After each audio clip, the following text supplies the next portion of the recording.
Ah, que bacana! Estamos começando mais um The Doctor Show Podcast. Aliás, minha parceira doutora Liliane Opperman. Tudo hoje... bem, pessoal? Não, e hoje eu vou te falar uma coisa. Você trouxe um convidado que eu não conhecia, eu conheci aqui nos bastidores. O cara é fera. Eu só trago fera aqui. Ele é internacional, porque eu estou sabendo que agora ele veio aqui participar do podcast e estará nos deixando, vai sair do Brasil, vai Entre embora. aspas, porque nesse período, né, que a gente está nos bastidores, a gente já combinou muitas coisas. Mas isso é verdade. E ele que é, assim, um médico e psicoterapeuta que atua na saúde mental integrativa, na medicina psicossomática, Olha, tratamentos de casais, né, os relacionamentos. Eu falo que hoje em dia relacionamento a gente tem que olhar com um carinho maior. Ninguém menos do que o Dr. João Borzino. Uma honra tê-lo aqui. seja muito Ai, bem-vindo. que bom, muito obrigado. Tanto elogio já assim de cara, eu acho que já posso ir embora. Não, ainda Já não. fiquei- As Fiquei até pessoas tímido. merecem te Fiquei conhecer. até tímido, fiquei até Quem, tímido. quem ainda não conhece, merece. Porque Muito você é um obrigado. exemplo. Você é o verdadeiro The Doctor Show. Mas estamos falando então, olha, eu tenho que retribuir tudo isso também, né? Eu acabei de conhecer o Rogério, mas eu e Liliane, a gente já se conhece faz muito tempo, né? Eu e Lili. E estamos aqui do lado também de uma estrela, né? Aqui, não só para o Brasil, mas também como um exemplo para o mundo todo, porque os nossos médicos são melhores que os outros. Isso eu tenho muito Isso, orgulho. eu Depois tenho do The muito Doctor orgulho. Show, imagina, vai ser Nós melhor vamos- ainda. Nós vamos mostrar, inclusive, a gente sabe que fora, assim, ó, desde 2005 eu atendo por telemedicina, né? Porque para a especialidade ser rara, eu comecei com 17 anos. há 17 anos de telemedicina, né? Que eu Olha já estava só. na época do Skype. Só tinha Skype pra gente Olha. falar. Fazia aquele barulhão, É, assim, né, Skype. pra entrar. Aquele, né? A Aquela conexão né? maravilhosa de brasileiros fora do Brasil e gente que fala língua inglesa também, procurando, porque a especialidade que eu comecei foi sexologia humana e terapia sexual, etc e tal. Então, não tinha. Era escasso. Então, me achavam na internet e acabavam vindo e perguntando e fazendo terapia de casal, etc. Então, assim, desde aquela época, já começando na telemedicina, já lá Olha. atrás, lá. Então, era a comunicação já começou desde lá, né? Essa história de Maravilha. comunicação em medicina e tratamento e o lado humano começou desde de cedo. Você viu, né? Me achavam na internet, que é o que a gente vem falando aqui ao longo dos episódios, né? A importância de estar conectado. Achavam porque ele estava ali se comunicando. Porque não, e porque estava à disposição também, né? Porque não adianta a pessoa estar dentro de um consultório com enormes títulos e ninguém te achar porque você não se Ninguém sabe comunica, que você ninguém existe. sabe que existe. É verdade, né? É muito interessante isso, porque eu sempre falo isso, e aí, quando a gente fala do The Doctor Show, o The Doctor Show foi criado justamente para ajustar vários pontos e para auxiliar e para informar e para dividir esse conhecimento com os profissionais da área, para que eles consigam, né, cada vez mais engrenar e cada vez mais estar conectado e conseguir resultados. E é importantíssimo mesmo, porque tem um ditado que diz, quem não é visto não é lembrado. E é fato isso. Quem não é visto não é lembrado. Por exemplo... Quem nos comunica Doutor- se estrumbica. Exato. Quem dizia isso era... Abelardo atenção! Aí, Barbosa! ó. Tchan, tchan, tchan, tchan. Está É com tudo e verdade. não tá pronto. E ele estava certíssimo. Quem não se comunica se trumbica. Porque, por exemplo, o Dr. João Borzino é um excelente profissional, procurado por pessoas fora do país, né, pela sua especialidade, pela sua competência. Porém, entretanto, hoje tudo bem, que ele já, né, virou, principalmente na internet, no Instagram dele, tem bastante seguidor, tá lá, Podcast dele. né, o podcast já tá celebridade. Mas vamos colocar dessa forma. Por mais que ele é um profissional maravilhoso, competente, etc., quem conhece o João Borzino? Esses 15, 20 mil seguidores, esses 100 mil pessoas que visualizaram os vídeos, já conhece o Dr. Borzino. Mas tem muita gente que ainda não conhece. Imagina, como você falou, o que está dentro do consultório, que ele tem lá 30 pacientes, que é o habitual ali, que está ali, que às vezes um fala para o outro, coisa e tal. Então, olha que mundo para ser explorado aí, né? Por isso que é importante essa questão de estar, sim, de aparecer assim, eu não gosto. Mas não é uma questão de gosto, é uma questão de necessidade. E o que eu Hoje. admiro no João é que ele se conecta não só pelo médico, pela informação que ele leva, mas pelo ser humano que ele é. E essa conexão pela vulnerabilidade, porque assim, se eu sou ser humano, já parto do princípio que eu sou falho. A gente tem essa coisa do médico ser infalível, do médico ser perfeito, e ele coloca, apesar dos conhecimentos que eu acho que eu sou suspeita que eu sou fã dele, então eu acho que tudo é perfeito, mas ele se coloca nessa posição de ser humano, e é isso que eu queria que muitos médicos também que nos assistam modelem. Hoje a gente tem o direito de modelar as pessoas, falar, nossa, essa é uma pessoa que eu tenho como uma inspiração, mas modelem esse seu lado e que você nunca perca isso. E eu queria que você falasse um pouco sobre romper com essa barreira do eu ter que mostrar o perfeito, mas mostro também que eu também tenho burnout. Vamos falar um pouquinho sobre o burnout que você viveu? O que aconteceu é assim, o que a Lili está falando, que o Rogério está falando é muito importante, porque nós fazemos parte de uma área, né, uma área interessante, porque a gente não se torna médico depois que cursa a faculdade. Primeiro você tem uma afinidade com aquilo, então nós temos coisas semelhantes que nos sincronizam, vamos dizer assim, como médicos, né? Então pensamos de um jeito semelhante.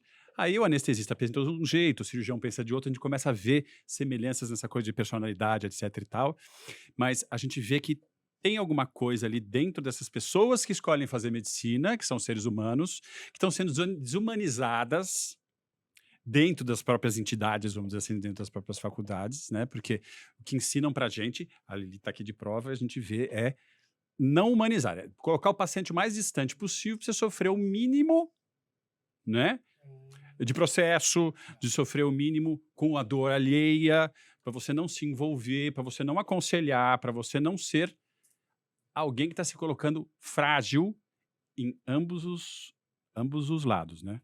Tanto como ser humano, que você sai acabado, porque não é possível você ouvir tanta desgraça o dia inteiro, você não sair o mínimo precisando reenergizar, fazer alguma coisa para, sei lá, terapia de pedra quente, não sei, tomar choque. Passar com o Borzino, viu? Passar comigo quando eu não Passa tô com o burnatado, né? Então, quando eu não tô Mas precisando eu da ajuda do acho que paciente. até burnatado você resolve. Muita coisa. Porque quando a gente assume o papel de trabalho, você esquece aquilo, né? Vira até uma terapia pra gente, né? Sem dúvida. Né? Tem dia que eu chego no consultório, juro pra vocês, eu chego assim, nossa, meu Deus do céu, eu não vejo a hora de começar a atender pra startar, pra voltar a minha vitalidade. Pra É reenergizar. a sua persona, né, que você assume ali. Porque, na verdade, eu enxergo dessa forma.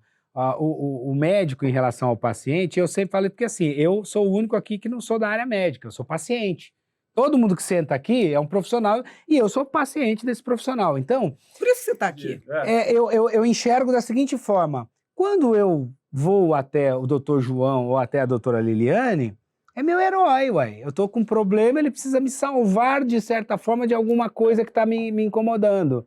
E para o profissional, eu acho que também tem essa coisa, porque ela sabe que quando eu vou até o consultório, é porque eu estou precisando de ajuda e ela tem como me ajudar. Olha que bacana isso. Então, assume essa persona, eu sou o super-herói que vou ajudar e vou, de alguma maneira... E a persona humana, que nem ele está falando da gente, como está sentado na posição de médico, é saber que ele não sabe tudo, que eu posso te ajudar até onde eu consigo te ajudar. Mas eu sei para onde eu posso te encaminhar se eu não conseguir ajudar. E esse encaminhar significa também sentar do lado do paciente e sentir o que ele está sentindo, porque empatia é que sincroniza a gente. Empatia é se colocar no outro, é se colocar no lugar do outro, né? Quem nunca sentiu vergonha alheia? Vai para quem não conhece o que é empatia, né? Que é se colocar no lugar do outro, é sentir vergonha alheia. Quando você vê alguém passando um vexame... Vergonha, você tá com vergonha. Nossa, que vergonha. Quer dizer, você está tendo essa se colocando empatia. no lugar da pessoa, naquele lugar daquela pessoa. Então, empatia é algo que nos sincroniza. Você sente o outro e o paciente sente você e você sente o paciente. Não tem história. Como é que você não vai sentir o paciente? Como é que você vai separar ele, o que ele pensa do que ele sente? Se sintoma já é o que ele sente que ele está referindo. Exato. Sintoma vem disso, não vem? Nosso material de trabalho é sintoma. Sintoma. Sinal a gente vê pouco. Sinal é você ver uma mancha vermelha, ou, né, alguma coisa que você vê como sinal mesmo, né? Assim, né? Você vê lá mancha de Koplik no palato, é sinal de sarampo, né? É patognomônico sarampo. É sarampo, acabou. É sinal, você vê. Ninguém fala, eu tô sentindo umas pintas. É. Se falar isso, já vem para mim. Aí já. Sentir pintas, Não, aí já. não é, Algo já é está. algo estranho. Então, o paciente já vem de sintoma, né? Que é a interpretação do viés dele sobre o que está acontecendo com ele. Né? Se padronizar isso, lascou. Então, a gente. Primeiro, eu acho que tanto a gente sente isso da Lili também, que eu sempre senti dela, que é você se sentir à vontade, ou seja, você tá num lugar que você chega ali e sente, você vê um humano que nem você, que a gente costuma usar, ela também usa, né? No consultório dela, na prática dela também, que já vi, que é falar, ó, já passei por isso também, eu sinto isso também, né? A gente, a gente também não percebe muitas coisas que estão acontecendo com a gente, como aconteceu no burnout, comigo, que é a pandemia massacrou a gente, né? Da quantidade de volume de problema que veio pra gente. E a gente não parou pra olhar Pra gente mesmo. Olha. Mas eu olhei, eu fui lá, passei com você. Passou comigo, exatamente, ali foi, firmemente. Voltei mais firme voltou ainda. mais firme ainda, voltou forte, né? Voltou com tudo. Que bom. Né? E eu burnoutei. Ai, meu Deus. eu resolvi Então eu ela, acho que eu fui a causadora. Não foi a causadora. Não, que, inclusive, ela me ajudou, porque ela falava pra mim. É verdade, Presta você atenção. lembra? Lembro, lógico. Porque eu lembrei muito Ela disso. me via cansado, ela via que eu tava segurando as pontas ali e tava, a coisa talvez ela fala assim, presta atenção no que você não tá, né, já chega o Fernando, né, já chega, vamos com calma, que é aquele amigo nosso que inclusive estudou comigo na faculdade, que ela já comentou, né, que era um grande amigo dela e formou comigo na faculdade e que acabou falecendo, etc. E tal. Tem uma história bem triste aí, que é exemplo, acho que ícone para algumas coisas da nossa área, que tem que acabar de ser uma área, assim... Desunida. Fechada, restrita, que não conversa com os outros, que não se comunica. Que se coloca num que patamar só fala, diferente. Só fala medicinês, né? Exato. Fica falando medicinês e quando se encontra, fala uma linguagem que ninguém está entendendo ou sobre a faculdade. Quando se encontra é uma briga de egos, é um querendo se mostrar mais do que o outro. E assim, na verdade, quem está bem consigo não precisa se mostrar para ninguém. Essa que é a verdade, né? Essa que é a maior verdade, porque qual que é o especialista mais importante? Aquele que você precisa. Então, não é o neurocirurgião, não é o psiquiatra, não é o nutrólogo. Não é... Qual que você está precisando? De acordo com a sua necessidade. Não, você está precisando. E esse cara tem que ser humano, porque ou ele te acessa ou ele não te acessa. Né? E a gente tem que ser humano e saber acessar o humano. Então, falta muito de conhecimento humano, e conhecimento humano é comunicação, pelo amor de Deus, porque os nossos grandes problemas são de comunicação, porque eu falo A, você entende B, ela entendeu C, cadê a realidade verdadeira? Então, duas pessoas podem estar conversando, eu já estou me bananando com o número, 2 pessoas podem estar conversando e existirem 3 realidades, a tua, a dela e a adequada. A adequada pode não estar em coincidência com a de vocês. E nem com a maioria. Isso que é a coisa mais doida. Porque a gente usa entre as duas linhas aquilo, assim, o que está bordeando aqui para cima. O inadequado do comportamento, ou inadequado sobre o que você quiser de referencial. Aqui embaixo, um para de mais, outro para de menos. E aqui no meio a gente tem um swing, oscila. Né? Nem sempre estamos constantes. Mas... vamos oscilar nesse swing aqui, que é assim que a gente define saúde mental. Que é essa oscilação dentro desses 2 bordes aqui, que não estão passando nem para euforia, nem para depressão aqui embaixo, vamos falando de humor assim, né? E onde você consegue dizer que é o normal e natural da gente se fragilizar, dos dias não serem iguais, de um dia não estar com saco para isso, de um dia não estar com saco para atender, no outro dia não estar com saco, porque eu não estou com saco para atender, não atendo. Simplesmente não atendo. E as pessoas que não estão com saco de atender nenhum dia? Então, aí, essas pessoas precisam começar a repensar o que elas estão fazendo da vida delas, né? Porque aí que vem uma bagunça danada também, né? Eu não sirvo para aquilo que eu faço ou eu faço errado aquilo para que eu tenho me proposto. E aí eu faço uma embananação geral e muitas vezes eu estou excedendo, quando eu estou excedendo alguma coisa, por exemplo, eu atendo no máximo 6, 7 pacientes por dia. Se eu passar disso, eu vou questionar, peraí, eu não sirvo porque eu faço? Ou eu gosto sim do que eu faço quando eu estou tranquilo quando eu estou conseguindo ter um sistema de gratificação naquilo. Reconhecer os próprios limites. Isso. Isso é fundamental em tudo, na profissão, num casamento, né? Em tudo na vida. O fato é que a gente não se conhece, nem no que gosta, nem no que não gosta, nem qual é o limite. E as pessoas se surpreendem. Nossa, de repente eu estava assim, não sei por que eu fiquei mal. Tudo tem um porquê. É que a gente está tão desconectado da gente, tão conectado com o mundo, né? Uma conexão com o mundo, uma desconexão total consigo próprio. E é um mundo, infelizmente, relativizado, que é aquele que a realidade verdadeira não é a da maioria.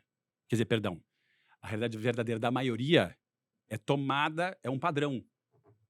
É o mundo do Facebook, é o mundo das mídias sociais, é o mundo de manada, vamos dizer assim, né? Então você não vive a própria vida, você vive aquilo que você entende que projetaram para a própria vida sua, né?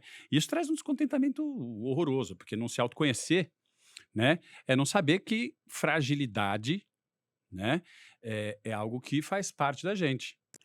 Eu falei sobre isso outro dia, eu nem me lembro qual episódio que nós estávamos gravando, enfim. E aí a gente falou sobre esse assunto. Hoje é engraçado, é estranho, é engraçado, enfim. As pessoas, elas estão tão malucas com a questão da rede social que ela tira uma foto, ela põe 70 filtros, ela põe aquele filtro que quase não aparece mais nada, fica tão borrado de tanta coisa, com aquela cara, com aquele jeito que você olha... Já que ninguém está usando máscara, Não, né? e aí você olha, quando eu vejo isso, eu penso o seguinte, será que essa pessoa não percebe que não é ela? Será que ela não sabe que não é ela? E será que ela não percebe que todo mundo que está vendo sabe que não é ela? Mas o normal, aí que tá a questão da relativização, né, das coisas, quando a gente relativiza tudo. O normal hoje é não parecer com você. Olha isso. Porque se você não sabe nem quem você é aquilo que você está vendo ali. Porque aquilo é a carinha padrão de todo mundo na boiada. E aí, quando chega nesse ponto aí, aí já não teria que te procurar, já não teria que ter... Mas é aí que tá, assim... O que isso traz de ruim para... Isso não é uma crescente, não é igual droga? Que você começa... Eu tô perguntando porque assim, eu vejo que o negócio começa a ficar tão ali que a pessoa, ela já não vive mais a vida dela, ela tá vivendo uma vida que não é dela, porque ela... Primeiro que assim, rede social... É quase um metaverso. É uma mentira, é uma grande mentira. Isso. Né? Todo mundo só posta... Matrix. Todo mundo posta coisa linda, porque tá no evento, porque tá viajando, porque tá não sei o quê, blá, blá, e no fundo tá ali duro, sem dinheiro, tá passando perrengue, tá... A mulher dorme num quarto, ele dorme no outro. Exatamente. As crianças mal educadas tá chuchu, mimada, é um horror. Tem algumas pessoas que até falam, poxa, quer dizer, tá lá com um iPhone de 12 mil reais fazendo coisa e a parede não tem um reboco. Então, enfim, onde vai chegar?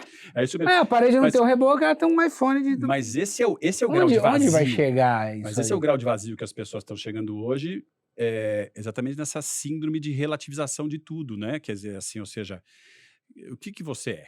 Isso é um caminho sem volta? Ou não? Eu vejo muito essa juventude, essa questão das máscaras, porque é muito, se é difícil para quem já é adulto saber quem é, se reconhecer, imagina para aquela menina que nesses 2 anos de pandemia deixou de ser uma pré-adolescente para adolescente, só que ela comunicava com todo mundo através de filtros, postando em redes sociais todos os filtros, porque ela ia para a escola, ou ela estava em aula online, ou ela voltou para a escola com a máscara. E no momento de tirar a máscara, são as pessoas que isso está acontecendo muito. Os adolescentes não querem tirar a máscara na escola, por conta de não se reconhecer naquele lugar. Olha que transtorno danado. Quer dizer, e você vê, é um transtorno que a gente diz que é como se fosse pandêmico.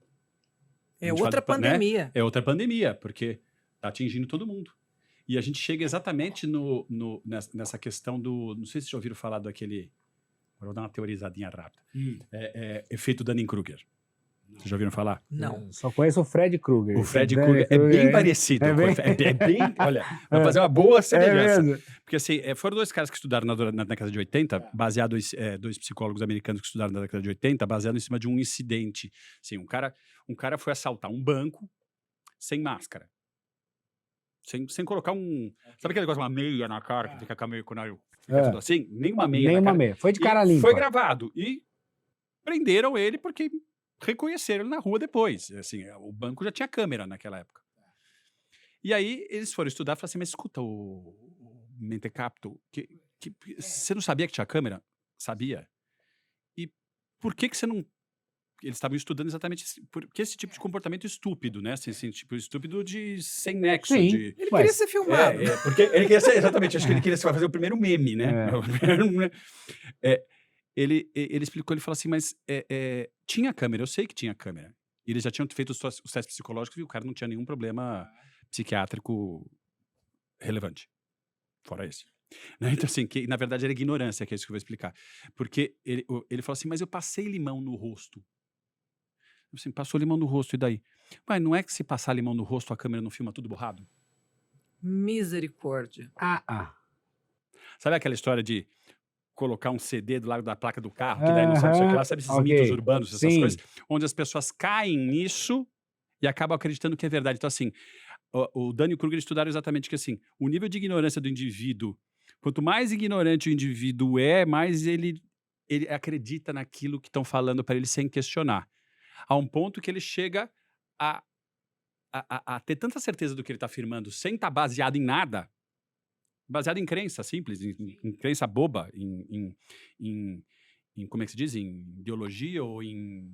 Como é que se diz? Crendices populares, etc. e colocar tal. o ovo no telhado para Ou o sol vir. Exatamente, esse tipo de coisa de meio que ritual. O indivíduo chega num nível de ignorância que ele tem mais certeza do que ele está falando sobre aquela ignorância dele do que o especialista na área que usa a ciência para questionar o que ele mesmo está falando e para medir o viés de erro dele. Meu Deus. Então, chega nisso, ou seja, nós estamos vendo esse efeito Dunning-Kruger se espalhar de uma maneira incrível, porque você pode questionar, você chegar aqui para Lili, e ela for falar, sei lá, sobre um aminoácido que faz bem para XY coisa, e o cara fala assim, de onde você leu isso? Quer dizer, Não, mas eu sempre soube que isso é assim e tal. É. E ele não se abre. Ele É te igual questiona. um copo. Tem É. pessoas que são que nem um copo transbordando, não vai caber nada dentro. A partir do momento que eu acho que eu sou suficiente, que o que eu sei é o suficiente, eu não vou abrir espaço para entrar uma informação nova. Se eu, de repente, revisito as informações que eu tenho e começo a questionar, porque assim, eu falo que, principalmente na medicina, que é a ciência das verdades transitórias, Exatamente. a gente tem que estar sempre revisitando os nossos conceitos para ver se realmente é aquilo, porque tudo com o passar do tempo, um alimento que há 10 anos atrás era vilão, hoje já não é assim bem a Nossa. história. Café, ovo, aquilo que a Nossa. gente viu passar, né? Nossa Senhora. Agora é bom, agora não é. Agora Agora não é é. vilão, agora Nossa, é. lembra que era a capa da Veja, lembra? Café. Já estamos denunciando a idade. Agora, Já. pior pior do que a pessoa que não sabe é a que acha que sabe. Isso, que é do efeito. Exatamente. Que é aquela que, baseado no que ouviu, no que acredita, no que imagina, que é exatamente o efeito do ignorante, acreditar naquilo, porque papel, cabeça, não sei o que, vai aceitar qualquer coisa. Né? Ou seja, Internet também. a internet Sim, também, relativizar principalmente. qualquer meleca, você relativiza e explica.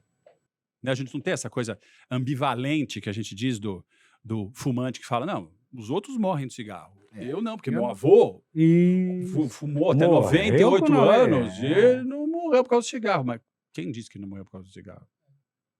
Né? Ele não morreu de enfisema, que você está achando que é problema de cigarro. Mas quem disse que ele não ia viver até 118 anos Às se vezes não ele fumasse? viveu até 98, mas ficou impotente aos 60 e viveu Sabe? 38 anos. é Com pior do certeza, que... não queima. Ele trocou. Isso aqui que é ele trocou- pior do que viver até os 90. Olha, Meu Deus aí do viver céu. 118 anos, desde os 60, assim. Aí é castigo. Aí Ficar trocou- impotente nos 60. Jesus Maria José, aí é paraquiri. Aí é paraquiri, né? Mas troca pelo cigarro. E vou te falar uma coisa, justifica comer, né, Lili? Coisa que você vê direto, justifica, não, eu não sou, eu não sei, eu não como nada, né? Eu não como nada. Nada. Eu já cheguei a pedir para paciente, falar assim, você vai tirar foto com o teu celular de tudo que você põe na boca durante o dia. Tudo. Até o batom, doutor? Até o batom. Até o batom. É. Até... Não, isso não. Não, Só- porque não, não, isso, o resto não. Agora, tudo que você coloca na boca, daí você vê que é aqueles petiscadores, né? Lili? Como é que chama esses petiscadores? Essas petiscadoras. É o perfil É o petiscador perfil mesmo. petiscador mesmo, que Isso. chama. Uhum. Que a gente tem no TCA também, no Por exemplo, transtorno quando a gente compulsivo alimentar. estuda a compulsão alimentar, a gente fala, não é um perfil petiscador. Ah, fala mesmo assim? É, porque é um perfil Ah. que quando senta para comer tem os binge eating, né? Você come tudo que tem pela frente. E aí o outro, que é o contrário, é o que petisca o dia inteiro. Isso, esses petiscadores que a gente pega. Que são o que falam, eu não como nada. Eu tenho problema de tireoide, a minha tireoide tá atacada. E acredita. É. Primeiro que eu falo que tem muita gente que acredita que é gordo. E ser gordo não é um ser permanente, é um estado. Então eu posso dizer, eu estou gordo. Eu sou, não, porque ninguém nasceu. Claro que existem as suas exceções, né? Tem Sim. as questões genéticas, mas as pessoas se colocam assim, hoje levantando as bandeiras de a obesidade, como se fosse romantizando a obesidade. Isso. E eu falo que assim, uma coisa é nós dois que somos brancos e a gente tem que defender que a gente é branco e a gente tem que aceitar que a gente é branco, porque eu e você, a gente não vai ser moreno nunca. Eu já tentei. Então, Michael Jackson ao contrário, não é, deu muito certo. não Fiquei dá rosa. certo. Né? A pessoa que né, precisa aceitar que tem um cabelo cacheado ou que tem um olho, uma cor de olho diferente da outra, que hoje é até bonito. Aquilo Sim. que a gente... Tem coisas que a gente é e tem e não vai mudar. É condição. Agora, estão colocando a obesidade, que é uma doença Como uma cheia coisa de bacana. comorbidades, Meu como corpo, se minhas fosse regras. uma coisa do tipo, eu tenho que me autoaceitar. Eu sou assim não. porque eu tenho problema de tireoide, é por isso que eu sou assim, eu tenho que me aceitar. Porque é mais confortável se aceitar do que realmente ir atrás de mudanças. Isso. E é exatamente essa distorção cognitiva, que é exatamente essa distorção da sua imagem e essa relativização das coisas que a gente está falando, Uhum. que exatamente é você pegar o que é teu como defeito e querer impor para os outros que aquilo é normal. Você está pegando um referencial que é teu, só teu, Uhum. e está dizendo que a obesidade tem que ser bonita, ou então o tabagismo tem que ser bonito, ou então o que mais que a gente estava falando mesmo? Essas pressões todas que vêm de você ter que se... Hoje você pode se afirmar diante dos outros independente do que você é. Agora, tem um conceito que é o de funcionalidade, que é importante a gente lembrar, que é hoje assim, como a gente estava falando antes sobre o médico mesmo, né? Assim, especialidade, ego, achar que aqui atrás de mim tem 48 diplomas, mas eu não sei conversar com o paciente, eu não sei deixar ele passar para mim o que ele está sentindo, ele se sente inibido diante de mim pelo jeito que eu trato ele. Sou duro, seco, tosco, old fashion way, goiaba, retardado, falo baixo, ou não escuto, ou se vem alguém junto não deixa eu entrar, ou se alguém começa a falar eu corto, ou se eu faço esse tipo de coisa. Quer dizer, tá num púlpito, num lugar, né, desses, né, e não senta do lado do paciente para sentir a própria dor dele, não se comunica com esse paciente, não divide com ele o problema e passa a não entender qual que é a realidade que está dentro da cabeça daquele paciente. Porque o que interessa é aquela realidade que está se processando ali. Se ela está... todo mundo tinha que ter um bocado de conhecimento de saúde mental, de saber o que é saúde mental O e não mínimo. ficar glamourizando. Né? Você, estamos tratando da saúde mental, né? Estamos vendo a saúde mental agora de todos. A saúde mental está na moda. Se você jogar saúde mental em qualquer lugar, as ESG, as empresas, todo mundo preocupado com a saúde mental. Agora, quem está atuando em saúde mental? Né? Atuar em saúde mental é da condição de vida, da condição de trabalho, da condição... Então, parte de uma coisa muito mais fundamental, né? Que nós médicos temos que também desenvolver e ter dentro da gente, ter esse conhecimento de que aquela realidade que está sendo processada ali, falada pelo paciente, é a dele. Ela não pode conflituar com a tua numa rigidez. Porque senão você nunca vai acessar, que nem que a gente estava falando, vai pegar o né? Você nunca vai acessar ele. Você Vai fala tomar assim, raiva, tá ele aqui, vai ó. falar, esse cara Tá não aqui. tá nem... Aquela coisa, né? Você tem pressão alta, continua fumando, quer morrer? Você quer morrer? Vai morrer. Né? É assim que é, né? Você vai continuar. Então, subiu o colesterol, aí, ó. Artéria entupida, infarto. Teu pai morreu com quantos anos? 50, então. Você tá com 49. Praticamente decretando pena de morte. Isso ali, né? tira alguém do bacon? Ou leva alguém pro bacon? Ah, com certeza Leva leva. pro bacon. É uma Porque- comunicação que está Não. condenando. Você coloca o Você indivíduo. está condenando. Tá condenando. Você coloca o indivíduo no estado de alerta. Quando você tá nervoso, você vai comer alfafa ou cheddar? Não. Não vou comer cheddar que eu não gosto, mas vou comer um frango a passarinho. Exatamente. Então, ou seja, quanto mais você deixa o indivíduo num estado de ataque ou fuga, num estado impulsivo. E isso vale para. Porque aqui nós estamos falando da questão profissional, né? O profissional. Mas isso vale também para o amigo do lado, para o dia a dia, tipo, aquela pessoa que olha para você e tem nossa, você está gordo, hein? Você engordou, hein? Pô, eu sei que eu tô. Eu tenho espelho na minha casa, eu sei, eu olho, eu vejo, eu estou gordo. O fato de você ficar me falando que eu tô gordo, que eu engordei, que eu preciso emagrecer, que eu não sei o que, isso eu acho que só piora também, né? Não ajuda. Mas nós, só um comentário à parte, nós homens, a gente só percebe quando a gente tá muito gordo. Não, a gente tem essa pegada mesmo. Tipo, Só quando vê que a camiseta não. tá aqui. Né? Sabe É. que você tá usando a camiseta, você fica puxando. puxando. Aquela que você trouxe de Miami há 2 anos Não, atrás. mas né, eu tô dando esse exemplo porque eu vejo que muitas pessoas ficam, ela fala assim, não adianta ficar me falando que eu estou gordo. Me traga soluções. Exato. Agora, a obesidade, ela é um diagnóstico. Eu falo que às vezes eu atendo paciente que chega e fala, nossa, doutor, eu tô traumatizada porque eu fui no médico. Ele me xingou, sabe? Nossa senhora, eu nunca mais vou voltar lá. Você acredita que ele virou e falou assim, você está obesa. Na verdade, quando a gente fala, você está obeso ou obesa, isso é um diagnóstico baseado no índice de massa corporal, onde muitas vezes eu me vejo nessa situação, eu falo, olha, pelo que eu estou vendo, né, aqui na bioimpedância, você encontra-se na obesidade. Falei a mesma coisa, falei para ela que ela está na obesidade. Está obesa, parecia uma coisa que agressiva, afrontou, né? agressiva. E eu tenho muita dificuldade, às vezes, que a pessoa vem, então, eu vim aqui porque eu tô com uns quilinhos a mais, ou eu preciso perder umas gordurinhas, ou estou com sobrepeso, que sobrepeso também é um diagnóstico, tá? Sobrepeso é um diagnóstico, obesidade grau 1 é um diagnóstico, 2, 3, e aí eu preciso contextualizar que ela está, de fato, obesa, que não é um sobrepeso, que não são os quilinhos a mais, e que aquilo é importante, porque se ela não tratar, vai virar uma diabetes, vai trazer tudo isso. Não, e é importante frisar isso, que quando você fala que a pessoa está obesa, é um diagnóstico, não é bullying. Porque hoje é isso. Você não pode falar nada. Que você fala, você tá gordo, é bullying. Não, filho, não é bullying, só tô te dando um toque que você tá... E a minha pergunta anterior foi justamente pelo seguinte. Uma coisa é eu ouvir do médico. Se eu fui até lá é porque realmente eu, né, em algum momento eu falei, peraí, tô precisando melhorar aqui, emagrecer ou ajudar lá, eu fui buscar ajuda, correto?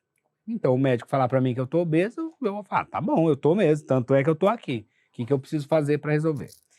Agora, pro amigo que tá do lado, pro colega que tá ali, o que seria, qual seria o caminho, ao invés de ele, você tá gordo, você engordou, você precisa emagrecer, pô, mas também você come muito, você não fecha a boca, blá, blá, blá. Onde ele poderia mudar isso? Em vez de falar isso, talvez ir por um outro caminho, existe uma... Esse é o nosso grande desafio. É que não tem certo e errado. Humanizando, né? Na verdade, isso que incomoda ele foi o que funcionou para mim. Eu precisei que a minha mãe chegasse para mim, né? Eu estava ali, eu até conto essa história no meu livro. Não basta ser uma adolescente gordinha, você tem que ter uma irmã magrela, que aí você não fica gordinha, você fica obesa. Exato. Uma irmã magrela desnutrida. Referencial, né? Exato. Tem referencial, a anorexica ali magrela. A minha irmã era tão magra que a minha mãe precisava comprar sapato para ela, eu que não tinha nada a ver, tinha que ir junto na loja, porque senão a moça ia achar que ela não dá comida para menina, tinha que mostrar que tinha outra, que era grandona, que era forte. Exatamente. Ó, tem essa aqui que é má, mas tem essa aqui que é gorda, entendeu? Então, entendeu? Assim, eu dou comida. A comida dessa foi essa que comeu. Mas essa aqui mora no calabouço. Aí ela comprou sustagem para minha irmã, na época que lançou sustagem, Se o Sustagem quiser patrocinar a Nossa, gente, aqui fica verdade. Eu tomei quando era convite. criança também, porque eu não comia nada. Nossa. Então, e a minha irmã tomou e a minha mãe fazia aquele negócio, parecia um milkshake cheio de espuma no Nossa. liquidificador, É. cor de rosa, trazia assim, bonito para ela. Eu virei inocentemente e falei, mãe, eu também vou poder tomar sustagem? Ela falou, mas se você tomar, você vai ficar com a sustagem, você vai assustar todo mundo na rua. Olha o seu tamanho. Então, Olha assim, isso. hoje eu sou muito grata. Foi a forma que funcionou para mim e que eu acredito que Isso. ali nasceu a nutróloga que eu sou. Por isso que eu gosto de trabalhar com emagrecimento, porque eu tenho essa dor. Mas poderia, a você partir usou dali, isso. eu ter uma coisa de desafio com a minha mãe e ficar até mais gorda, cada vez mais para afrontá-la. Então, o que ela fez, certo ou errado, funcionou para mim. Tá vendo? O psiquismo, ele fala acima de tudo, né? Então, assim, como ela interpretou foi o que fez ela tomar uma atitude, né? Isso vai juntar a personalidade dela, um monte de coisa que faz parte da força dela. Outra pessoa podia se vitimizar, Eu vou contar né? uma história verídica. Uma história de uma paciente minha, 120 quilos. Magrinho. Hoje ela está com 70 e alguma coisa, não fez bariátrica. E a situação dela era, ela chegou os 80, não buscou ajuda, chegou nos 90 também, porque assim a gente vai se acomodando, se acostumando e Isso. achando normal esse novo peso e se aceitando dentro daquilo e com outras prioridades, e aquilo vai chegando num ponto que o que foi o motivo para ela buscar ajuda foi quando a filha falou: mamãe, quando você for me buscar na escola, você pode ficar assim, não junto com as outras mães, mas um pouquinho longe, porque eu tenho vergonha das minhas amigas, porque elas têm as mães mais magrinhas, e aí elas falam que você é gorda. Então, eu queria que quando você fosse me buscar, você ficasse ali um Mas pouquinho ali- mais para trás, aí eu dou uma viradinha, tudo. Foi isso que foi essa dor que fez ela me procurar. Até então, ela estava vivendo, ok, com os prejuízos de estar acima do peso, mas sem esse fator motivacional. Ela falou: peraí, a minha filha está com vergonha de mim. Isso, alguma dor motivacional, isso é muito interessante que ele está falando, porque assim, a gente, uma coisa é você ter consciência daquilo que te acontece, outra coisa é você agir sem a consciência, por isso que autoconhecimento é tudo pra gente, por isso que a filosofia oriental, etc., prega muito a questão do controle dos impulsos. Porque quando você entende o que é o impulso teu por alguma coisa, você tem mais decisões acertadas. Você se conhece melhor, você sabe do que você é capaz, né? A gente vive numa sociedade impulsiva por tudo, que é o que a gente estava falando, né? Que é o que a gente está chegando, que leva ao consumismo, ao impulso por tudo, a incentivar o impulso de uma certa forma, que vai levar ao agravamento de várias condições psíquicas e também físicas por consequência, mas não percebemos que assim, o impulso é algo muito valorizado, muito pouco conhecido dentro de nós. A gente tende a rechaçar aquilo que a gente vê de ruim na gente, só querer a parte boa. Então você se afasta cada mais do erro, você cada vez tem menos chance de acertar. Porque cada vez que você pega algo que é só teu e só você pode colocar a mão e trata como, você desreconhece aquilo, você trata aquilo como algo que você quer marginalizar, colocar para fora, você passa a não ter mais contato com aquilo e tende a errar de novo, e de novo, e de novo, e de novo, e de novo, e de novo. Então, você passa a não perceber aquilo que te dói mais, você passa só a se sentir um indivíduo muitas vezes inepto, um indivíduo muitas vezes não capaz de realizar as coisas, e você volta para o impulso, porque o impulso te faz você estar nervoso e querer comer mais de novo. Então ela tá triste porque tá gordo. Então tá triste, tá sentindo deprimido, tá melancólico, não tá percebendo que tá perdendo a vitalidade, tá perdendo o autocuidado, não tem por que levantar na cama de manhã, nos momentos de lazer não tá com boa vontade, não tem energia para fazer as coisas, tá perdendo a libido, tá ruminando, só tá polarizando para ver as coisas ruins. Isso é melancolia e pode chegar à depressão, a grau de depressão. E o indivíduo não percebe isso, ele só percebe os desdobramentos da coisa, porque a vida não tinha que ser assim. Eu tinha que estar feliz como o resto tinha que estar. E ele não está vendo que se ele olhasse para o grau de insatisfação dele, né, e o quanto ele vai passar a ceder aos impulsos por causa disso, porque ele vai fazer o quê? Se não é para levantar da cama, ele acaba não levantando da cama mesmo. Se é para comer mal, ele vai comer mal e não vai mais se questionar. Quer dizer, ele vai acabar Tenho sofrendo, né? paciente que chega a falar para mim, doutora, o único momento de prazer na minha vida é a hora que eu como. Você vê aonde chega, né? Então, Como é que eu vou tirar isso agora? Exatamente, eu ia perguntar isso. E como que a pessoa vai tirar? Muitas vezes, essa paciente, a gente não tem que de cara entrar com uma restrição calórica. Você tem que equilibrar. E eu falo muitas vezes que o emagrecimento é um resultado após o equilíbrio. Que ela não vai Isso. buscar, ela vai buscar comer saudável, não é para emagrecer, é para se equilibrar. E aí tira essa pressão do ter que ser magro. E aí ela Isso. começa a ter resultados e motivar a partir dali e começar a ver valor na vida, nos outros aspectos. Então, você está vendo, Rogério? Quer dizer assim, é por isso que eu estava falando do desafio daquela primeira pergunta que você fez, que é como acessar cada paciente, como acessar cada ser humano, não é só um paciente, cada ser humano é muito peculiar daquele ser humano, né? Não tem bula para aquilo, exatamente. Então, o que a gente olha primeiro é que existe dentro daquele indivíduo um acumulado de problemas que ele não sabe por onde puxar o fio da meada.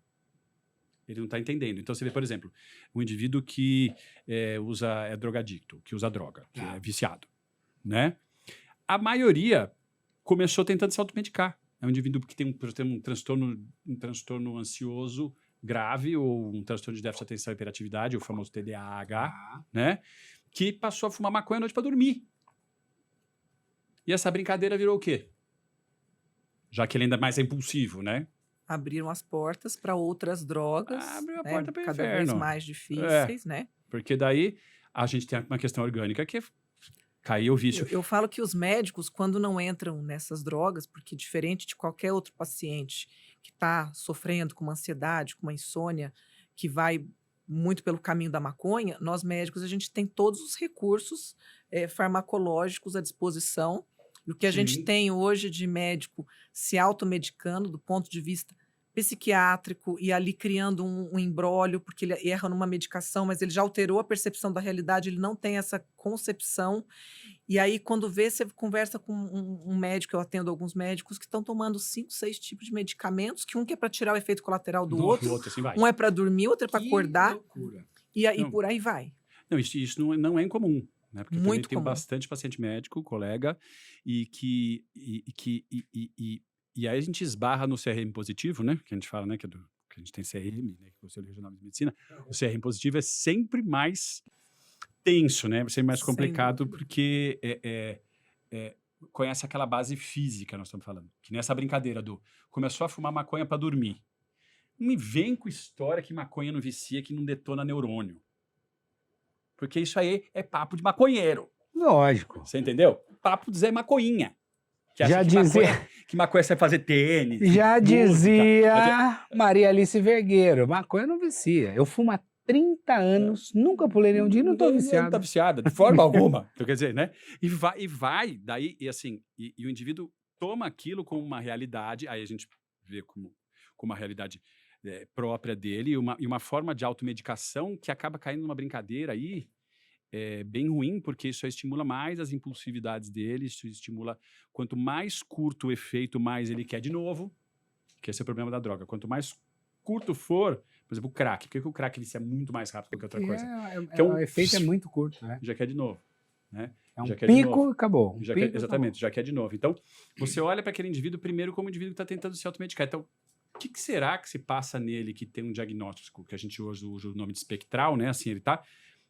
Para mim, hoje em dia, pouco importa qual é o diagnóstico em si mesmo, né? É ver se existe ansiedade, impulsividade, tristeza, melancolia e insatisfação consigo mesmo e falta de conhecimento.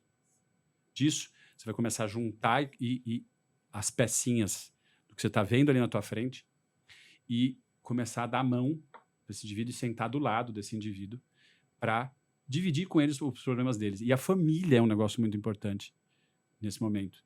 E a família foge muito disso, porque hoje em dia é tido como fraco, quer dizer, sim. continua a mesma coisa, né? Eu já tive amigo meu que fala assim, olha, você precisa, quando você está falando de amigo, né? Pô, você precisa procurar uma terapia, pelo menos, alguma coisa. Tá me chamando de fraco. Né? Eu falei, tô. Todo mundo. Né? Você está sendo um fraco. Olha o que você está fazendo funcionalmente aí. Funcionalmente, você pode estar cheio de boas intenções, mas funcionalmente, você não levanta para trabalhar. Estão tendo que te sustentar. E se você usa alguma droga, alguma coisa, tem que ter alguém para ficar te vigiando, te pagiando, te cuidando, te recolhendo todo o tempo. E se isso não for fraqueza? E se isso não for fraqueza, que será? É o quê, né? Uhum. Né? Não será? estou te chamando de fraco, Bebedeira. mas o que você acha de uma pessoa que não tem ânimo para acordar, está sem trabalhar, né? Precisa de uma pessoa junto porque ela está se drogando. Você acha que isso é ser fraco? Devolve a pergunta. Exatamente. Isso é fraqueza? Se isso é fraqueza, tá certo que é fraqueza mesmo, né? Você é um fraco e tá... e não tem que ter vergonha disso, né? As pessoas gastam a vida toda, desde a infância, conhecendo conhecimentos gerais, biologia, geografia, química, matemática. E você conhece o que está acontecendo no mundo e você sabe tudo gasta lá. sua energia para conhecer o daqui para fora. E a hora que a gente fala sobre terapia, que é o conhecer o daqui para dentro, 1 horinha, 1 vez por semana, as pessoas não têm tempo. Eu queria saber, então... Tem tempo para quê, né? Exatamente. É aquela velha história, né? Pra fumar maconha pra dormir. Fumar maconha pra dormir. Pra ficar sequelado. Pra falar que... Outro dia eu vi, não sei, são coisas absurdas que a gente vê, né? Vou dar um exemplo. Um indivíduo falando que para se acalmar tinha que pegar pedrinhas de bolinhas de gude e ficar girando na mão, porque era hipnoastrasiológico, alguma coisa do tipo assim. Eu gostei disso. Não sei o que. Mas se todo mundo fosse para as bolinhas de gude, em vez de ir para as drogas, para bebida, para comida, não estava ótimo? Tava ótimo, mas para dizer que aquilo acalmou a vida do indivíduo e que ele resolveu os problemas, tava ótimo. Não, tem uns que mereciam umas bolinhas de naftalina na mão. Lembra pra começar a sentir uma coisa ardida. Ele tinha um spinning, né? Lembra daquele raio, daquele spinning que uma época era uma lembro. Que disse que era pra acalmar aquilo lá. Mas que também serve alguma coisa. Fidget Toys. E agora não, agora tem o... Fidget Toys. Aquelas bolinhas que você vai apertando, coloridas. parece uma cartela de remédio. Isso. Meu Deus, como é que chama isso aí mesmo? Fidget Toys. Fidget Toys, elas têm esses fidgets, tem umas placas desse tamanho que elas amassam aquele negócio. Mas o que ele falou tem muita razão e muito embasamento, porque assim, se isso for aliado a um processo psicoterápico tal, que tem uma técnica X, que assim, ou seja, que está baseado num conhecimento humano, né? Que nem o chinês fez a acupuntura, por exemplo. Né? Quantos milhares de anos de estudo, né, de acupuntura, etc e tal, porque descobriram acupuntura porque o cara pisou numa espinha de peixe e melhorou a dor dele. Olha que interessante. Começou daí. Né? Daí eles começaram com espinha de peixe, não sei o que lá, e começaram a fazer uma correlação. Eu acho que eu vou pisar numa espinha de peixe para ver se melhora. Nossa, Nós podemos fazer. Olha aqui. Já pisei. Espinha de peixe liofilizadas para ver. Não, pessoa, que maravilha. A gente vai fazer um mercado. Olha, quem eu tenho segurando as bolinhas de gude. As bolinhas de gude. Quem eu tenho certeza que não está fazendo nada disso é o psiquiatra da ex lá do Johnny Depp lá. Você viu esse vídeo, não? Falando dos profissionais, que o negócio de fumar maconha, disso, de ficar sequelado. Me veio à mente uma cena que eu vi um vídeo do psiquiatra da ex lá do Johnny Depp, que tá o processo dos dois lá. Ele foi fazer um depoimento e o cara sentou lá todo sequelado, parecia que ele estava drogado, louco. E eu falei, gente, como que uma pessoa vai dar um depoimento dessa forma? Ele perde totalmente a credibilidade. Fora que todo mundo ficou olhando sem entender o que estava acontecendo. Falei, cara, o cara é psiquiatra, ele chegou pior do que a paciente dele lá. Tem até um vídeo aí, vamos ver se a gente puder, a gente vai jogar aqui e mostrar, ó.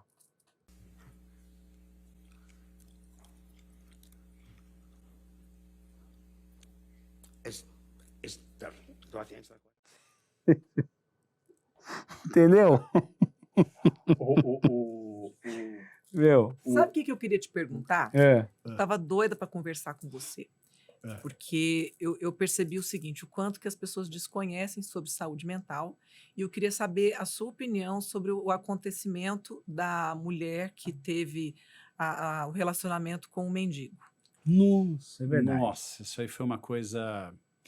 Olha, peraí, vamos por partes, que nem diz o Jack, né? Qual que é a primeira parte da pergunta, Lili, que você me falou? Qual que é a...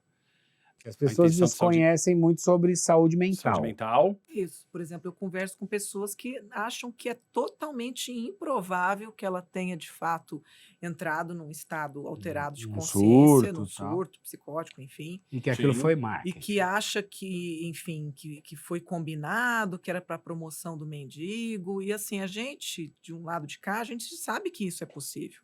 Sim. E aí eu tava quase te liguei nessa época para perguntar o que você, como um médico sexólogo, como um médico de saúde mental integrativa, qual seria a sua vista? Porque assim, por mais que a gente tenha a realidade do que é passado na televisão, a gente pode ter as nossas percepções. Ah, com certeza. E assim, e quando a gente vê ali, é o que a gente pensa, né? Hoje é a indústria do fake, né? Então a gente fica. A primeira coisa que a gente olha e fala assim, meu, ela tá querendo aparecer por quê? Porque não era o mendigo que estavam querendo promover, né? Porque o mendigo não foi promovido a mais nada a não ser os 15 minutos de sucesso, né? Tipo, a lá Andy Warhol, né? Assim, dos 15 minutos de sucesso dele, a gente poderia pensar que ela estava querendo se promover. Agora, pensando num caso clínico mesmo, né?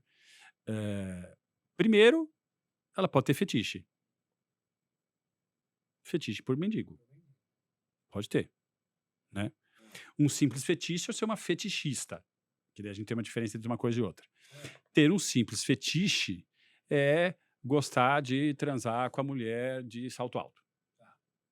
Fica mais citado, mas ela não tem que estar obrigatoriamente de salto alto para ele querer transar com ela ou ela com ele. Quando é exclusivo, tem que estar de salto alto, já é um fetichista, né? Ou seja, o foco está no salto alto, não está mais na mulher, né? Então, ela pode ter um fetiche com mendigo, como já vi várias vezes, aliás, não só entre pacientes, mas homens, né? Que pegam mendigas, né? Que não são mendigatas. Que não são, pelo contrário, Que né? Que o fetiche está exatamente não ser mendigata, é exatamente ser bizarra. Bizarro. O bonito ele tá vendo bonito naquilo, Na bizarrice. na bizarrice, naquela coisa suja, estranha, Meu Deus. que ele tá vendo exatamente nisso, naquela falta de higiene, naquele cheiro, gosta daquilo, né? Bom, o Napoleão pedia para Josefine, né? É Josefine, eu não me É. lembro. Depois vocês me corrigem, que eu não me lembro que era a esposa dele, para quando ele estava voltando da guerra, para ela já ficar uns 3 meses sem tomar banho, porque ele gostava de chegar com ela sem tomar banho. Né? Gostava do cheiro dela. Dela ali, daquele jeito. Aquele Será cheiro que é por causa bacalhau. disso que quando ele foi Bacalhau envenenado, ele nem é. percebeu? Oi? Será que é por conta disso, que essa alteração do olfato, que quando ele foi de fato envenenado, ele nem percebeu? Ou o primeiro caso, Covid. Né? Anosmia verdade. completa. Perdeu. Mas eu acho que assim, na verdade ele gostava do cheiro, né? Ele gostava daquela coisa carnal. Se a gente for pensar mesmo, né? O animal cheira o outro animal Sim. e gosta daquele cheiro do animal mesmo. Vai ver o cheiro animal e mesmo. nenhum Né? animal usa sabonete íntimo, nem lenço Exatamente. umedecido. E tira da gente isso também. Mas assim, a questão do fetichista. Então assim, ela pode ser ou uma fetichista, ou ter um fetiche, como eu digo, ou isso ser episódico causado por exemplo, uma crise de hipersexualidade de um transtorno bipolar. Né? Que o transtorno bipolar, ele Você cursa... não acredita na possibilidade dela, de fato, ter tido uma alteração da percepção da realidade, como ela mesma disse que ela enxergou ali, como Ela falou que via não Deus. sei, que via Deus. Isso. Aí ela psicotizou. Né? Então, assim, de alguma maneira, se ela estava referindo que ela estava vendo Deus mesmo, e isso não é algo que tá ligado com o humor dela, vamos dizer assim, naquele dia ela alterou o estado de humor dela, porque você pode alterar o estado de humor e ter uma ideia, deliroide, ter uma ideia deliroide. Deliroide é alterado pelo humor. Então, você olha aquilo ali pelo teu estado de humor, de que você está naquele um pouco eufórico, né? Só um pouquinho mais eufórico que o normal. Que tem a ver com o fato dela ser religiosa, ter ido na igreja, Isso. né, ter feito o trajeto, estava junto com a sogra. Ao meu ver, né, a minha percepção é de que foi um estado deliroide. Isso. Pode ter sido um estado deliroide, pode ter sido uma ilusão, pode ter sido provocado por drogas, pode ser provocado por até uma depressão intensa pode levar a pessoa a delirar, né? Mas agora eu vou fazer o advogado. Eu vou fazer o advogado Agora do diabo. Pelo amor de Deus. Porque assim, tudo bem. Vamos dizer que ela delirou e realmente ela viu Deus. Cara, você tá aqui, você é um humano. De repente, do nada, pluf, Deus baixou na sua frente. Você vai Aí a querer transar primeira com coisa, ele? exatamente, a mulher fala, agora Deus tá aqui, peraí que eu vou transar com ele. Eu vou... Vi um Deus grego. Pô, aí é Um meio verdadeiro complicado. Porque, Mas- por exemplo, se eu tenho um delírio e eu achei, tá aqui você, de repente, pum, gente, é Jesus que tá na minha frente, ou é Deus. Cara, o que eu vou? Eu vou ajoelhar, eu vou orar, eu vou pedir coisa, não vou falar, vamos transar, vamos... Mas o delírio é pétreo. Então, assim, o delírio ele não tem nexo. Não, O delírio é ideia, né? é igual Então, sonho. Você tem. De vez em quando eu tenho uns sonhos é meio que maluco, se for eu tô pensar voando bem, aí, daqui a pouco meio eu que sonho caio, daqui a acordado. pouco É meio tô que sonho tomando um acordado. tiro, sei lá. Tem muito a ver com isso. Tem alguns autores que comparam até com sonho acordado. Você delirar. Porque assim, o delírio é a ideia, Tá. né? Então, assim, o indivíduo tem aquela ideia pétrea, não adianta discutir, não adianta falar nada. É que nem você chega, o indivíduo fala pra você assim, olha, aqueles ali na esquina são os nazistas. Eles estão atrás de mim porque eles acham que eu sou judeu, mas eu não sou judeu. Mas eles se disfarçam, né? Por exemplo, ela ali é um deles. Sabe que eu sei? Porque sempre sabe, porque tem um chip. Colocaram um chip em mim que a Samsung faz. Eu sei onde é a fábrica, né? Se quiser eu posso mostrar. Só que não dá para mostrar mais porque só eu vejo. Aí você fala... Fala que droga ele usou, né? E não dá para discutir com isso. E É. pode ter usado sua droga, porque pode não ser uma síndrome psicótica tipo esquizofrenia. Mas pode não ser droga, pode ser... Pode não ser droga, pode ser uma síndrome psicótica ou um estado bipolar bem avançado já, né? Ou esquizoafetivo ou esquizofrenia, né? Que está em surto. E se você teimar com o delírio, não adianta.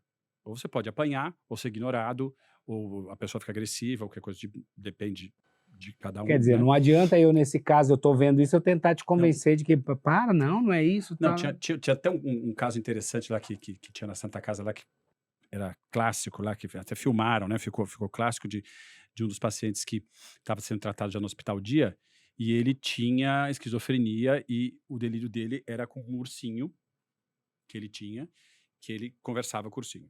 Então chegava para ele e falava assim, tudo bem com você? O ursinho ficava dentro de uma sacola. De supermercado. Não, era uma daquelas tipo de papelão, sabe assim? É. Tipo de loja, sabe? Que tem umas abinhas, duas cordinhas. Sei. Uhum. Ele tava bem bonitinho na sacolinha, Olha. assim. Só ele viu o ursinho. Não, o ursinho tava lá. Era um ursinho de Era um pelúcia. ursinho de Era pelúcia. real. Ele tava lá. O ursinho a gente via real. Daí você fala assim, Uhum. o fulano, você tá bem? Ele fazia assim com o ursinho. Tô. Ele disse que eu tô bem também. Ele disse que gostou do senhor. Falei, E você lembra do seu nome? Ele fala, e o nome dele? Aí ele me falou, tal. Aí quando você começa a perceber a linha tênue entre realidade mesmo e loucura, né, que é muito tênue. Assim, mas escuta, por que você escuta o ursinho falar, eu também tenho ouvido, e eu não estou escutando o ursinho falar, por mais baixo que ele fale? Ah, doutor, é um urso de pelúcia, né? Aí nessa hora você fala assim, bom, eu vou pegar uma faca e fazer uma araquiri aqui, porque, né, quem é o trouxa aqui, né? Mas, na verdade, daí você fala assim, mas se ele é ursinho... Eu tô vendo que ele é um ursinho de pelúcia, você tem que dar continuidade, né? Eu tô vendo que ele é um ursinho de pelúcia, mas ele só fala com você, então? Não, sabe o que é? É que ele vai virar a gente e eu já escuto o que ele fala. E o senhor não pode, porque o senhor não tem esse dom. Então, a gente chama isso de sintomas positivos. Ele acha que cognitiva, assim, os sentidos deles são mais aguçados e melhores do que o de um ser humano normal, né? Tanto que a esquizofrenia é uma doença dos sentidos mesmo, uma doença cognitiva. Olha, que louco. Né? Ela não é uma doença inteligente. Literalmente, que louco. Então, ele vai ouvir o que o urso... Ele já escuta, porque o urso vai falar. Vai teimar com isso. Teve um enfermeiro que tentou tirar o urso dele enquanto ele estava internado na enfermaria, quase perdeu o braço. Quem tirou o braço foi ele ou o urso? Meu Deus. Mordeu, Que né? Ele já mordeu de loucura. vez. Foi Gente, nesse momento que ele virou gente. Você vê que aqui, esse papo, a gente ficaria aqui o ano inteiro falando, porque é Sem é dúvida. muita coisa, né, cara? É muito louco isso. É muito louco. E assim, eu acho muito legal estar aqui falando com vocês sobre isso e podendo ter esse espaço para isso, para a gente trazer um pouco mais de. Começar a aguçar um pouquinho mais a atenção das pessoas sobre Sim. elas mesmas. Sim. Porque a primeira comunicação é da gente com a gente mesmo, que é autoconhecimento. Isso. Né? Tanto que eu não percebi o processo que estava acontecendo comigo de burnout, eu mesmo, que trato burnout todo dia. Olha isso. Né? Né? Preocupado E com você os não outros, não Ah. podendo, porque tem uma fase do burnout que isso é interessante, que tá aí a linha tênue de novo. Você fica hiperfocado no trabalho. Hiperfocado. Você só quer saber de levantar e trabalhar, sem parar. Aí vem a exaustão. Que é como se a mente da gente é como se fosse um músculo. Tá. Se eu estou preparado para aguentar um pouquinho mais, se eu tenho um pouco mais de reserva de andar 20 quilômetros de bicicleta, por exemplo, eu consigo fazer 25, eu consigo. Mas 30 te trava. Trava. E a gente se E é reconhecer isso. no limite. Difícil É. pra caramba. Porque a gente não quer, né? Você quer ajudar, você quer continuar, você quer Se você está E- hiper focado no trabalho, você está hiper desfocado de si. de si mesmo. Aí você começa a perceber que naquela hora que você tá sentindo falta de, por exemplo, eu tenho duas pequenas em casa, uma de 8 e uma de 6. Amo estar com elas. Né? O tempo que eu tenho livre, eu quero estar com elas. Na hora que eu estou com elas, eu tô sem paciência. Né? Quer fazer o quê? Nada. Quer deitar largado. Né? Quer comer o quê? Nada. No meu caso, eu não queria saber de comer, perdi mais peso ainda naquela época. Mas por que isso? Porque esse não querer fazer alguma coisa com ela, não querer comer, Esgotado.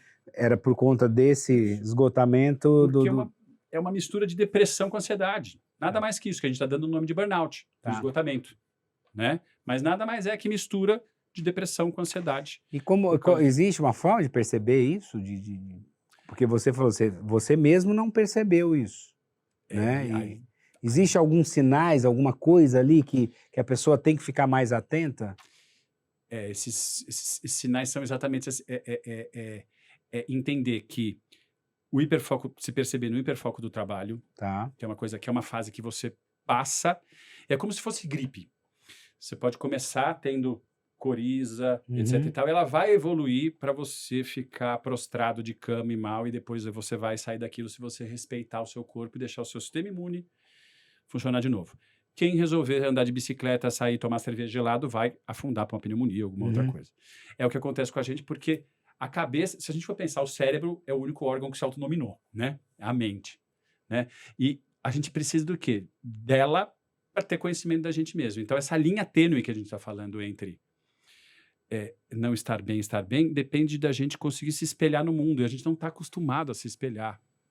E eu gostei Né? tanto dessa sua definição da mistura da ansiedade com a depressão, porque na depressão, muitas vezes, a pessoa perde o interesse por tudo, pelo trabalho, pela família, por chegar em casa, por comer. É claro que tem diferentes tipos, mas eu acho que o que diferencia é esse hiperfoco em uma coisa só e um desinteresse Do por resto. todo um resto. Que um desinteresse somado a uma fadiga, como se Isso. se aquilo tudo não existisse, o importante fosse outro. Porque numa depressão não tem hiperfoco. Não tem. Não tem hiperfoco. Na verdade, você acaba, na verdade, desfocado de tudo, na verdade. Você não tem motivo para levantar da cama porque você não tem um propósito. Acabou. Por que serve? E na ansiedade, se você for pensar, também é uma não. locomotiva. Não, a ansiedade, ela te esgota porque você usa essa energia vital que a gente tem, vamos dizer, essa energia psíquica que a gente tem, com uma locomotiva para desgraça. É o que eu costumo dizer. O deprimido, ele faz o quê? Ele tá com a energia dele tão baixa, consumida, que ele não vê graça em nada, o mundo perde a cor, fica tudo sem graça, fica tudo ruim. O ansioso, ele pega a energia dele e fala assim, eu tô nesse trilho louco, nesse trem-bala, caminhando pro precipício. E ele tá vivendo, caindo no precipício já, ele não vive hoje. Uhum. E isso mistura muito, porque você vê o indivíduo acaba melancólico, acaba triste, acaba esgotado. Exato. Né? E a gente não perceber que algo está causando, porque isso pode ser um relacionamento abusivo, quer dizer, tem alguém abusando e alguém está sendo abusado, mas alguém pode estar mais suscetível a ser abusado, né? Tá se deixando abusar, tá com hiperfoco no relacionamento, Tá. né? Tá deixando aquilo consumir. Porque quem não quiser deixar consumir não tem relacionamento abusivo. Começou a abusar de mim, eu saio fora, Sim. certo? Então, tá deixando, tá gastando energia com aquilo, tá gastando energia em se empreender, né? E ao mesmo tempo ficando triste. Então, tá com hiperfoco naquilo. Só muda o nome e o foco da coisa. No trabalho, você tá com hiperfoco no trabalho, preocupado com aquilo, preocupado com isso, o que vai acontecer com a família ou não, né? Você achando que a família não tá reconhecendo, que a família chega para falar e você não reconhece que tá perdendo energia, que os filhos estão se queixando, tá achando que tá todo mundo ingrato a esforço que ele tá fazendo. Né? Tanto que teve um paciente que ele ouviu a mulher, e por isso que eu ressalto muito a família como a coisa do acolhimento e trazer o paciente, e trazer não só o paciente ao consultório, porque isso é o de menos no final das contas. Trazer consciência de que ele precisa ir para ajuda, porque não adianta empurrar para dentro do consultório, que ele não vai ficar. Uhum. Né? Não vai ficar. Ele vai te ouvir e Não, falar, tá, já fiz, gostaram que eu vim aqui? Tá bom? Tudo legal? Então Valeu. já vim, falou. Ele tem que sentir por empatia o que ele está causando ao entorno dele. É. E o que ele está perdendo da convivência e do convívio, do tempo que ele está deixando passar daquilo. Porque um dos pacientes veio porque falou que a mulher dele falou que de manhã ele foi abrir a torneira, não sei a água da torneira, ele catou o sapato e começou a dar. Pá, pá, pá. Ela falou, acho que você Eu Tem acho razão. que você não tá bem. passou um pouquinho do limite, né? Eu Não acho que você não tá tá bem. legal, né? Exato. Mas, ao mesmo tempo, as pessoas vivem muito assustadas com que a saúde mental e tem um estigma muito grande, porque na hora que ele chegou em mim e eu falei para aquilo que aquilo era um burnout já, e que o burnout nada mais é do que essa mistura de depressão com ansiedade, tristeza, melancolia, com hiperfoco que passa por aquilo, tal, e que ele estava em ponto de ser medicado, além de fazer psicoterapia, na hora que eu citei os nomes do remédio, falou, doutor, pode parar que eu não vou, porque eu tenho um cunhado que se matou por tomar esses remédios. Na Olha o verdade, estigma. pode justamente ter se matado depois e não antes porque tomou o remédio. Na verdade, é exatamente com o que ele está correlacionando, né? Quem toma esses remédios é porque tem problema tão grave que morre ou se mata, né? Igual tomar manga com leite. Essas coisas. Mas com assim, Um dia eu alguém sempre morreu. falo, o antidepressivo sozinho não serve para nada na maioria dos casos. Ele é nada mais que um analgésico emocional que ajuda você a ter melhor consciência de si mesmo para você, na terapia, se tratar. Perfeito. É o Quando que eu ele é sempre necessário. falo. Não é? Maravilhoso. Exato. Então, ele sozinho não te ensina nada. Então, não adianta. Não adianta. Se você precisa. A não ser em estados muito graves de depressão, que para o indivíduo começar a ouvir, ele precisa daquilo. Tá? Exato. Mas ele precisa da fisioterapia aqui para o músculo dele, que é a mente dele que está cansada, poder exercitar melhor sem tanta dor. Senão ele não consegue pensar sobre ele mesmo, porque dói demais. Né? Então, o antidepressivo é um analgésico para ter força e coragem de olhar para si Isso. e resolver. Exatamente. Quem ficar só na analgesia e não olhar, não vai resolver Ah. nada. Se quiser tirar o remédio, como muitos fazem, vai voltar tudo. Vai voltar e vai ficar trocando de remédio, porque ele vai ficar querendo sempre. Porque uma das coisas importantes. E a culpa é do médico. Sempre. Ele troca de médico. Sabe, porque, exatamente. Assim, não, isso aqui é muito ruim, já não está me servindo mais, que ele já me deu tudo que ele podia me dar, vamos para esse aqui.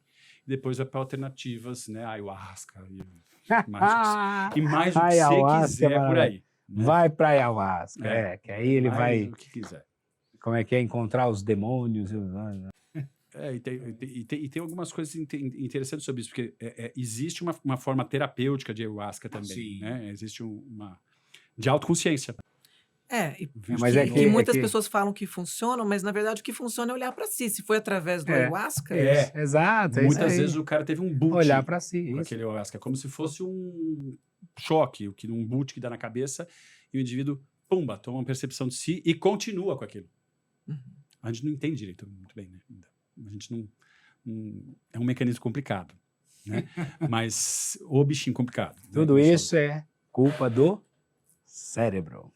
Exatamente. Nosso cérebro que tem milhões e bilhões de Nossa. E neurônios e a questão da conectores. mente, né? Porque o cérebro é o substrato onde a mente é processada. Exato. Né? Então, quando a gente fala, a gente não tem esse potencial cirúrgico de falar assim, o indivíduo está deprimido, eu vou dar para ele serotonina. Né? Primeiro, que a serotonina que você está dando para ele não vai só para aquela região, que agora eu vou usar outro termo técnico, que é córtex pré-frontal dorso lateral esquerdo. né? Que é onde está mais abalado o na depressão, miolo. né? Traduzindo, o miolo. É ali que essa serotonina faz mais diferença. Mas na hora É. que você deu essa serotonina e o indivíduo engoliu, é como se fosse o cárter do motor de um carro. Você vai ter que jogar o óleo para lubrificar o motor no lugar certo, e daí ele vai lubrificar. Nesse caso do antidepressivo, quando você está dando via oral, ele vai se distribuir pelo corpo inteiro, como se você deixasse a boca aqui, onde você põe o óleo no motor aqui, e jogasse o óleo sobre o motor inteiro. Vai fazer efeito colateral no motor inteiro e poucas gotas vão cair no cáter, que é o lugar certo para lubrificar o motor. Nossa, Boa. excelente Olha, analogia. é isso que eu ia falar. Né? Que é o Nossa, então, assim, mandou bem. é ali, se a gente tivesse esse potencial, né, assim, e ainda me pergunto, se a gente tivesse esse potencial que através de nanotecnologia estamos tentando fazer isso, né, que é levar a serotonina através de nanorobô lá naquele lugar, será que vai resolver a dor do indivíduo? Porque não vai, ele tem um motivo para doer, né? Tem um motivo para sofrer. Esse é o problema, você resolver e essa nanotecnologia chegar num ponto que resolve e não dá oportunidade para ele se olhar. Então ele vai ficar cada vez mais se tirando a dor, como se fosse uma Isso. nanotecnologia analgésica sobre os Isso. problemas mentais. Eu tenho um pouco de medo disso. Tomara que seja para o bem e que as pessoas tomem essa consciência o quanto antes, porque não vai existir tecnologia para essa consciência. A consciência é a Não. forma mais simples que tem, que é se ouvir, se permitir, se abrir, se olhar para identificar o que precisa ser mudado. Exatamente. Seria Antes- maravilhoso se tivesse, né? Um chip que você põe aqui, pronto, acabou, E resolveu. esse chip é perigoso, viu? Porque É. esse chip, na hora que ele tiver consciência, É, a consciência vem antes de vai tudo, né? ver. Vai Cara, funcionar sozinho. gente, que papo maravilhoso, né? Dá para ficar o ano inteiro aqui. Isso aqui trocando rola. ideia. Ó, o legal é saber que você vai estar participando de alguma forma com a gente no The Doctor Show, mesmo estando fora. Você vai estar lá em Contem Portugal, né? comigo, sim, contem comigo. Mas a gente faz online. Especialista em cuidar de médicos, em terapeuta de médicos. Maravilhoso. E nessa imersão a gente vai tanto perceber os médicos que precisam de fato se olhar e vão estar abertos a isso. E aí, Isso. com certeza, eu creio que você vai ajudar muito, mas o primeiro também passo é acho. eles se permitirem. É nessa Exato. abertura que nós vamos trabalhar primeiro, né? Vamos para cima. Que A bacana. gente Muito aprender a se feliz, permitir. E, gente, eu fico muito feliz por estar aqui, pelo convite também de participar do projeto. Pode ter certeza que, mesmo que seja virtualmente, estarei presente, né, no coração de todo mundo. E mais para diante, para os próximos, venham pessoalmente, Claro. sem dúvida, para participar junto. O Instagram dele é @drborzino, com Z de zebra. DR Borzino, tudo junto, Dr. Borzino. Doutor João, foi um prazerzaço, eu, principalmente por te conhecer, né, hoje. Prazer foi todo meu hoje. E bater esse papo. Doutora Liliane, o Instagram é @doutora Liliane. Siga a doutora Liliane, apesar que todo mundo já segue a doutora Liliane. Sempre tem quem acha que segue. Às Sempre vezes não tem. coloca o seguir, não coloca o favoritar, não compartilha. Gente, é importante esse conteúdo nosso aqui hoje. Compartilhem. Maravilhoso, que vai ajudar muita gente. Sigam o Instagram também aqui, que é @The Doctor Show Oficial. Tudo junto. The Doctor Show Oficial. Segue lá, dá essa moral pra gente, clica lá, se inscreva no canal, clica no sininho, ativa tudo aí, porque é importante. Compartilhe se você gostou. Aliás, se gostou, compartilha com os amigos. Se não gostou, compartilha com os inimigos. Mas avisa a gente pra gente mudar aqui para que todo mundo É goste. verdade. E assim, e claro que futuramente nós vamos estar com o podcast, até por conta de agenda é bem difícil isso, né? Mas a intenção é a gente estar pelo menos uma vez na semana ao vivo. Que aí você pode interagir, independente de estar ao vivo, você pode deixar aí suas questões nos comentários, deixa sua dúvida, sugestão, que a gente, na medida do possível, vai respondendo aí, tá bom? Gente, é isso, né? Semana que vem estaremos de volta. Estamos juntos. Estaremos de volta e a gente vai te visitar lá em Portugal. Quando você quem tiver passar por lá vai, Né? vai passar pelo que tiver rolando de programa por lá já. Ora, pois. Ora, pois. Isso aí, gente. Fiquem com Deus. Até semana que vem. Valeu. Beijo grande.